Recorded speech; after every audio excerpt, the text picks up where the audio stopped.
Hey everyone, so today is the first video that I'm going to be doing in a series of small videos exploring some of the emerging Gen AI technology in a quick way. This will hopefully be exciting and interesting to you. Let me know if you want these to be different in any way, or if there's any specific topics you want me to cover going forward. This first video is going to be on a new technology connected to generative artificial intelligence called NotebookLM. It's not super new. It's been out for a while, but a lot of people still haven't heard of it from my interactions with faculty and educators, which is one of the reasons why I wanted to cover it in this series. So let's go ahead and share screen here and get started. Um, okay. All right, cool. So I just need to move this out of the way. So yeah, basically, what is NotebookLM? NotebookLM, according to Wikipedia, is a research and note-taking online tool developed by Google Labs that uses artificial intelligence AI, specifically Google Gemini, to assist users in interacting with their documents. You can go to Wikipedia and read the rest of this article and get access to some links if you want. But essentially, the cool thing about this, in my mind, is that you are taking a document and analyzing, assessing, and using a large language model to interact with that document and provide some interesting output that can connect you to that document in a new way. So all you have to do is search for Notebook LM. When you get there, there will be a pop-up, or I already clicked through the pop-up, so I can't show you what that looks like. But there's a few different options here that it tells you that you're basically creating a notebook, and you can think of the notebook as connected to either a topic or a project or even a specific document as a test, as we'll see here today. You upload your documents, and Notebook LM will answer detailed questions or surface key insights. It will convert complex material to easy to understand formats. And you can add key resources to a notebook and share with your org or to create a group knowledge base. So if I click create, um, the first thing that you're going to need to do is upload a source. And in my case, I actually have a source ready to go. I'm going to stop share real quick and upload a journal article that I found, which is all about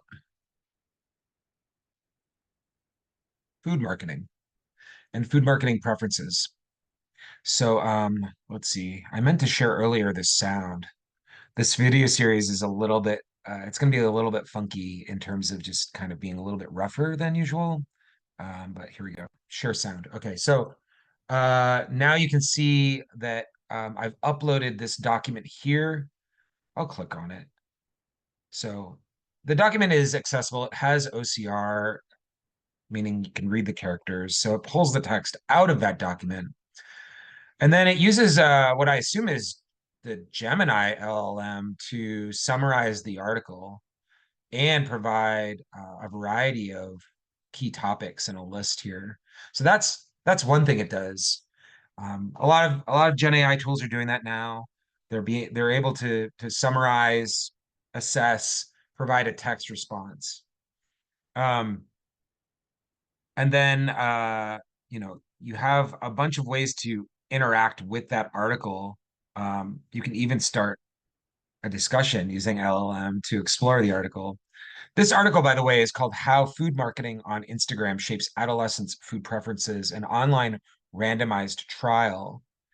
And it will, in that summary, provide findings. If I ask for, let's see, I want to provide a list of the big takeaways of this article.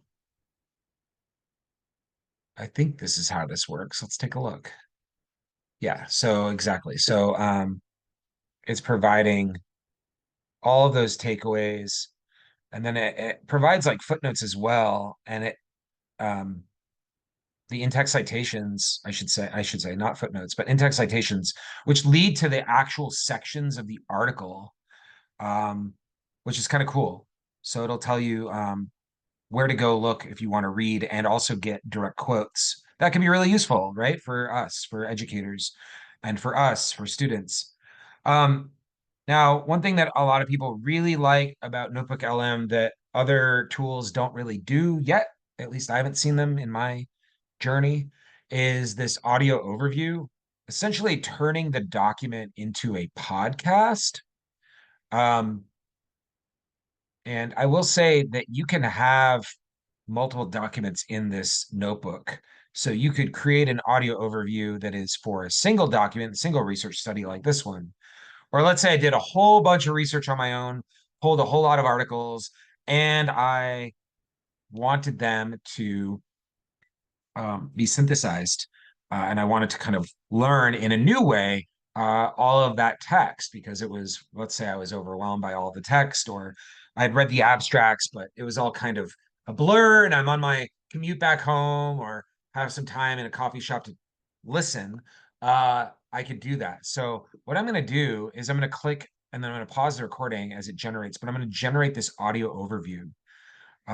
So it's going to take a few minutes. So I'll be right back with the recording. I can pause that. So,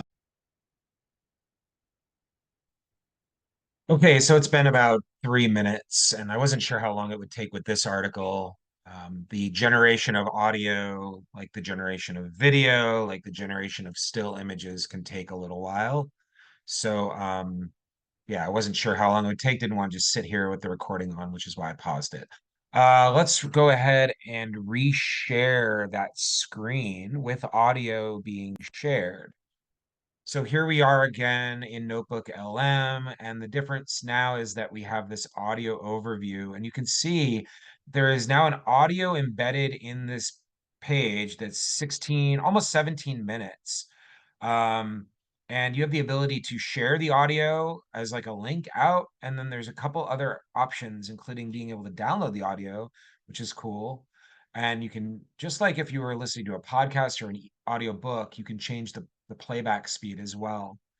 I'm not sure what interactive mode is. I'm going to click on that in a bit. But before I do, I am going to hit play and we're going to hear exactly how this sounds. So let's go ahead and get started with that. You know how you're scrolling through Instagram and suddenly you see a really slick looking photo of some amazing food? Oh, yeah.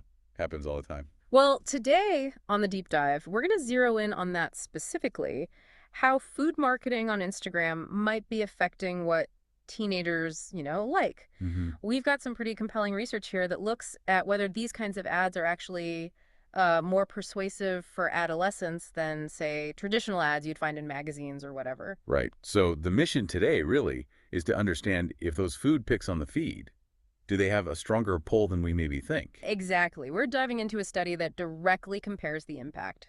Instagram food ads versus traditional ones aimed right at teenagers. And it's a really crucial area, isn't it? Especially. All right, so wow. I continue to get blown away by this. It's that uncanny valley, like they sound so close, those voices, not those people, those voices sound so close to what you might experience while listening to an actual podcast with interviewing and dialogue.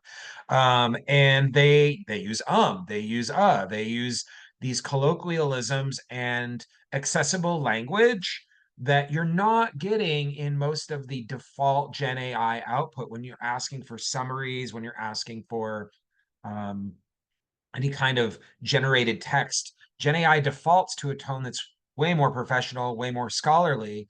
This is the other end of that language spectrum, that casualness and approachability.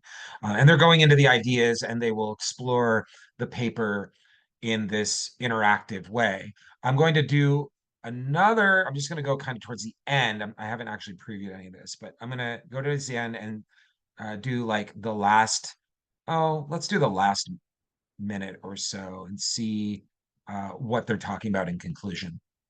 Maybe surprisingly, have a hard time just identifying food ads on Instagram when you strip away the obvious labels. They blend in really well. Right. And second, the actual style of those Instagram ads, the look, the feel, seems inherently appealing to them. They find it trendier, more artistic, more likable, even without the Instagram name attached. Hmm. Then there's the power of the frame itself. Adding that Instagram logo and the likes seems to boost perceptions of trendiness and kind of equalizes the appeal between different ad styles. And finally, the big one, perhaps. Heavy social media use seems linked to viewing all these kinds of food ads more positively. More exposure, maybe more acceptance or liking. Yeah, that additive effect seems quite significant. So this really makes you think, doesn't it? Given Okay. Couple things to note. There's a little bit of echo chamber positive reinforcement with some of the statements and arguments that are being made. I think that's really important to recognize because A, it comes up a lot in everyday communication and uh, overall the mood and tone. And I've noticed this with some other examples. The mood and tone is positive. So that's something to recognize in terms of cognition and learning and how folks are interacting with this content. And then another thing is that it really is entirely based on the text that you're using.